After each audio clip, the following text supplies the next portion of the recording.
Power panel, the leader of the official opposition, announced today how he says he would get the Trans Mountain expansion built. Andrew Scheer says he would invoke constitutional powers to restart construction. Work was stalled last month after the Federal Court of Appeal overturned the government's approval and ordered a new environmental review of the project. Could this plan lead to long-term legal fights and only inflame the passions of those opposed to it? Shannon Stubbs is the Conservative Natural Resources critic, and she joins me now from the foyer of the House of Commons. Hi, Ms. Stubbs. Great to see you again. Hi there. Thank you. Okay, so one of the things that your party said that you would do to get the pipeline built is to immediately complete Indigenous consultations. The government has already signaled that they're going to launch those consultations. What would make this any different? Well, as you know, it's been 25 days since the ruling, and they still actually haven't announced anything in terms of concrete details or specific plan around Indigenous consultations on the Trans Mountain expansion. So certainly we would have been prepared the day after the ruling to appoint that special ministerial representative in order to conduct the consultations with Indigenous communities and meet the instructions of the court, which is that all-important two-way dialogue and accommodation where necessary. I think it's mind-boggling that the Liberals still have not made that announcement, given especially the 43 Indigenous communities who had mutual benefit agreements with the Trans Mountain expansion and support it. And you know, all their work over all those many years and their hope, ambition, and opportunities for their communities and for future generations are at risk right now.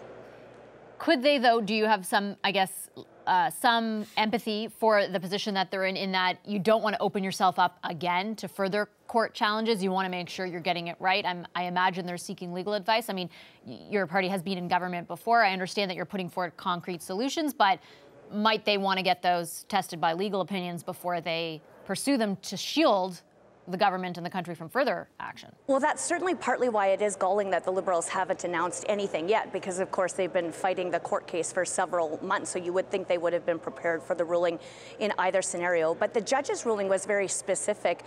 There was a historic level of consultation with Indigenous communities done certainly by Kinder Morgan on the Trans Mountain expansion, and then the Liberals did announce that there's additional number of months between May and November 2016, which is where the court ruled that they failed. But the judge also notes that because it would be perfectly possible for the Liberals to use the consultation that's already taken place as a starting point.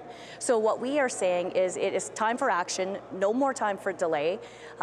Get that special ministerial representative in place, ensure that the participants know that there is the ability to accommodate concerns and there is a two-way dialogue and that they're working with a decision maker, and ensure that that can get done by the end of December 2018 in order to have some hope to move forward with shovels in the ground in the new year, which was promised by the Liberals this past summer. How can you ensure that 3 months of those consultations will equate to meaningful consultation? Well, because the instruction in the court ruling about what constitutes meaningful engagement is very clear. It is the failing that they cited. I might be wrong, but it doesn't say how long it should take, though.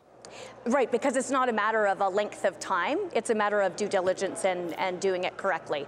And the judgment in the ruling said the key failures were that the representative that the Liberals had appointed was not a decision maker, basically a note taker, and also misled and misinformed Indigenous participants in the process by suggesting that there were no ability for any other decisions or accommodations to be made based on the feedback that they gave in that process. So that is why it's very perplexing why the Liberals haven't got ahead and moved already on this issue, because it is obviously very important to confidence in their own approval of the Trans Mountain expansion. It is the main failure that the judge pointed out in the ruling, but so much is riding on the Trans Mountain expansion for Indigenous communities in particular, and so the time for words and talk from the Liberals are over, and we would have taken action by now. So say that the ministerial special representative that your party, if they were government, appoints, comes back to your government and says, on balance,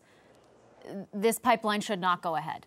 After meaningfully consulting with these Indigenous groups, and I know there are over 40 who support it, but on balance, this will do more harm than good. What would you do? Well, the issue is this. The judge actually doesn't dispute the level of support among Indigenous communities for the Trans Mountain expansion, and she doesn't even question the determination that the Trans Mountain expansion was in the national interest. So what's incumbent upon the Liberals to be announcing is taking action to ensure that they meet those two failings that she did point out, and to do that sooner rather than later, and ensure that it can conclude in a timely way so that the Trans Mountain expansion can actually be built. But another part of the plan that we're calling for, and this would be helpful, I think, is that the Liberals should have also called for an immediate appeal to the Supreme Court, and also at the same time requested a stay on the Federal Court of Appeal ruling so that construction could proceed. Would it be really helpful if that, on these issues? Yeah, but would it be helpful? I mean, really, timeline-wise, if they got the stay, the construction picked up again, but then it was fought and they had to stop again, like going, stop and starting. Does that really provide any sort of, sense of assurance or that type of thing? Well, we've proposed this multi-pronged plan precisely so that it would demonstrate that the government is willing to use all levers and all tools at its disposal to really ensure that the Trans Mountain expansion can go ahead. It is supported by the majority of Canadians. It was approved in the national interest. I saw the Liberals taking some shots at our proposals here today, and it's very perplexing that Minister Sohi would be criticizing aspects of the proposal that we're putting forward, because actually it reinforces the decision that the Liberals themselves made. But of course, they're just taking the tactic to criticize everything, blame everybody and everything else for their own failures, which really exposes the fact that they actually have given no concrete plans to Canadians about exactly how the Trans Mountain expansion is going to get built. Although, to be fair, on Friday they did release a plan to deal with the effect of increased tanker traffic, and Minister Sohi does say in the coming days he's going to be announcing something to do with Indigenous consultation. Just to be fair. I'm out of time, though, Ms. Stubbs. I've got to go. I appreciate your time, though. Okay. Well, thank you. Thank you.